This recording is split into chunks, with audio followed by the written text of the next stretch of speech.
Oi, oi, pessoal, aqui quem fala é o Lucas e hoje no Nigiri Start a gente vai falar um pouquinho sobre Shigatsu no Uso.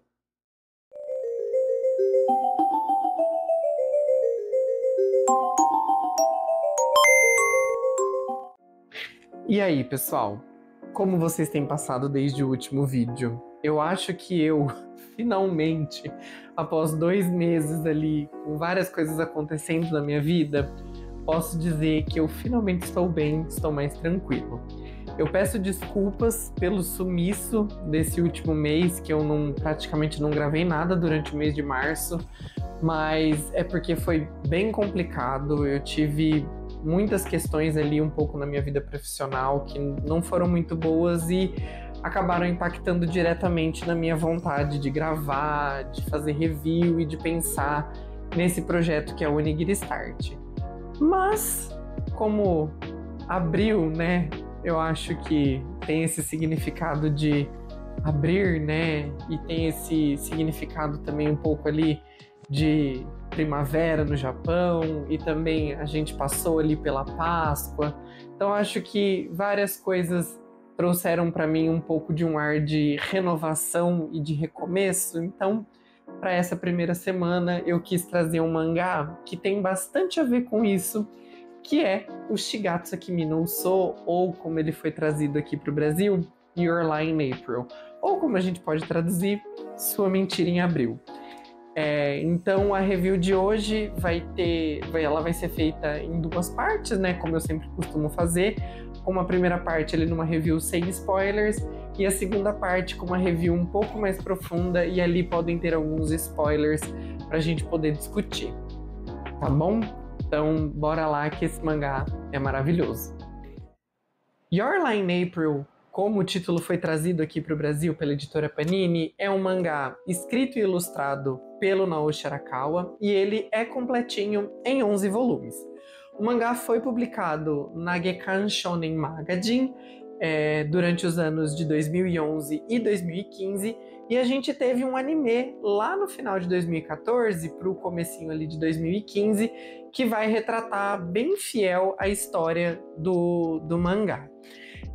Então aqui na história de Shigatsu no Uso, a gente vai acompanhar um grupo de amigos cujo personagem principal é o Arima Kousei, que é um talento exímio da música. Ele é um pianista excepcional.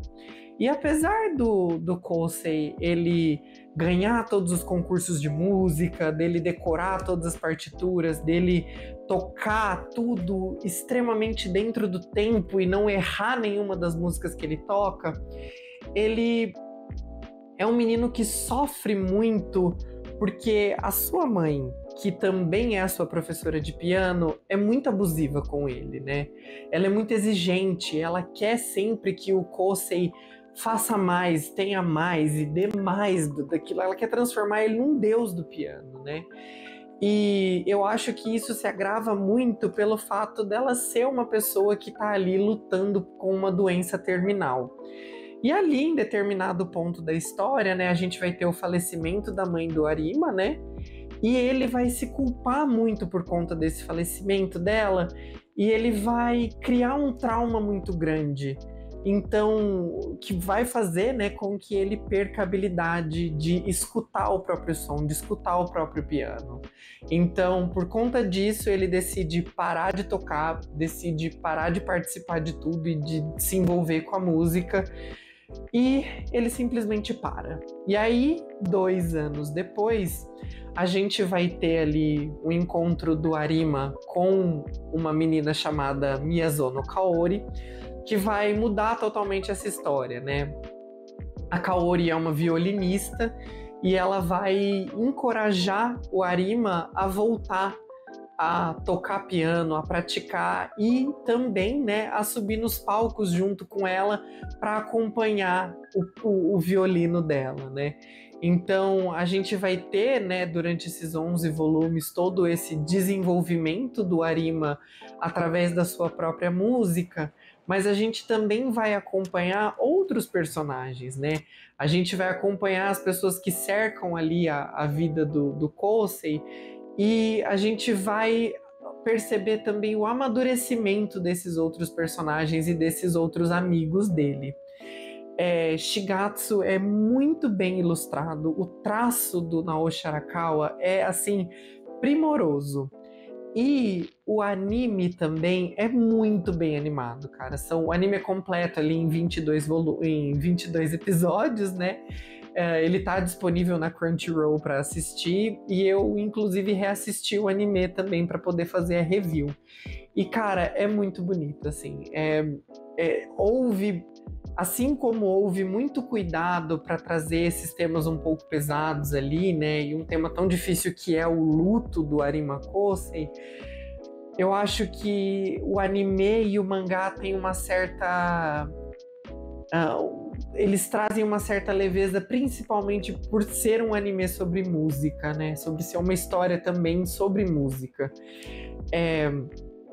O ritmo é muito bom de se assistir, o mangá também passa assim voando esses 11 volumes, e eu já adianto que é uma história que vai fazer você se emocionar, porque assim, né, eu chorei horrores no final desse mangá, e como eu já tinha lido o mangá e fui assistir o anime, esse anime teve a proeza de me fazer chorar em todos os 22 episódios, então assim... Foi um anime bem complicado para eu assistir, mas lavou a minha alma, sabe? Eu super recomendo.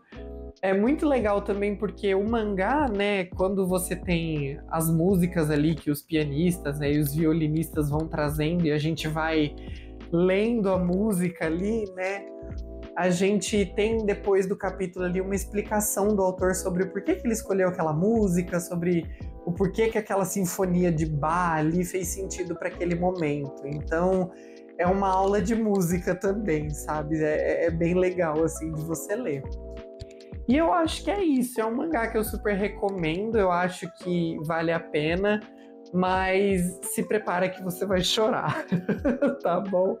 Então, vamos para a segunda parte da review para a gente poder falar um pouquinho mais sobre algumas coisas que me deixaram bem reflexivo e alguns pontos que eu acho que vale a pena serem ressaltados aqui. Tá bom? Bora lá. Então, para a gente poder encerrar o vídeo de hoje, eu queria deixar duas reflexões. Uma acerca dos movimentos cíclicos que a vida tem e a outra sobre o luto. Eu acho que Shigatsu, né, apesar de a gente acompanhar ali o Arima através dos 11 volumes, né, e ele ser o personagem principal, a gente vê muito outros personagens também tendo que lidar com a questão do crescimento e com a questão do entender que as coisas às vezes passam e se modificam, né? E eu acho que o maior exemplo que a gente tem disso é a Tsubaki-chan. A gente acompanha ela, né, ali, a gente vê que ela nutre um certo sentimento pelo Kosei e desde pequena ela é muito grudada nele, mas eu acho que é muito complicado para ela entender que, apesar deles serem muito amigos, talvez essa amizade vá ter que se distanciar, né? Talvez essa relação que ela tem com o Kosei vai ter que se distanciar, porque talvez eles vão ter que tomar caminhos diferentes, né? E talvez o caminho que o Arima tome na vida dele é diferente do caminho que ela quer seguir, né? Então, a gente tem muito essa discussão dela de quando eles forem pro colegial, né? Ela querer seguir ele e ir para uma escola mais próxima da onde ele tá, mas será que ela realmente quer ir para aquela escola ou será que ela realmente só tem medo de perder o amigo dela, né? E perder esse crushzinho que ela tem nele, né? Eu acho que um outro exemplo sobre isso, né, e que mostra pra gente essa coisa cíclica, é quando o Arima sobe um momento ali no palco, se não me engano é uma das primeiras vezes que ele volta, né, a tocar, se apresentar, e enquanto ele toca, ele vê o eu dele pequenininho e o eu dele vai embora. Oi, gente, tudo bem? Desculpa pular assim do nada no vídeo de vocês, mas eu tava aqui editando e nesse momento onde eu falo sobre esse momento onde o Arima tá tocando piano e ele vê o eu dele, menorzinho, indo embora, tentei procurar, né, alguma coisa ali, fuçar no mangá, fuçar no anime, pra poder ilustrar essa cena melhor enquanto vocês assistem o vídeo, mas eu não encontrei.